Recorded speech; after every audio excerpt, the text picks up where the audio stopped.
بسم اللہ الرحمن الرحیم۔ انواع الجر، جر کی اقسام۔ جر کے اقسام، مجرور کے اقسام، یعنی کوئی اسم مجرور ہوگا تو وہ حرف جر کی وجہ سے ہی ہوگا خالی، یا اس کے علاوہ اور کسی وجہ سے بھی ہوتا ہے، تو اس کی تین قسمیں ہیں، ٹھیک ہے۔ الجر بحرف الجر، ٹھیک ہے، یہ المجرور بحرف الجر، یعنی اسم مجرور ہوگا کن حرف جر کی بنا پر، جیسے سلمت علی المعلم۔ دوسرا ہے الجر بالاضافہ، اضافت کی بنا پر، جیسے نظرت الی طالب العلم، ٹھیک۔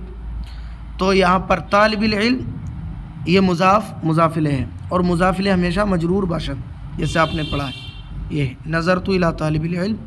اور تیسری قسم ہے الجر بالتبعیہ، تبعیت کی بنا پر، ٹھیک ہے، یعنی جو تابع ہوگا وہ مطبوع کی، اگر مطبوع مجرور ہے تو لہذا تابع بھی کیا ہوگا، وہ مجرور ہوگا۔ اور تابع کی صورتوں میں سے، اس کی اقسام میں سے نعت بھی ہے، ٹھیک ہے، صفت، نعت ہی مطلب صفت، جیسے سلمت علی العالم المخلص، میں نے مخلص عامل کو سلام کیا، ٹھیک ہے۔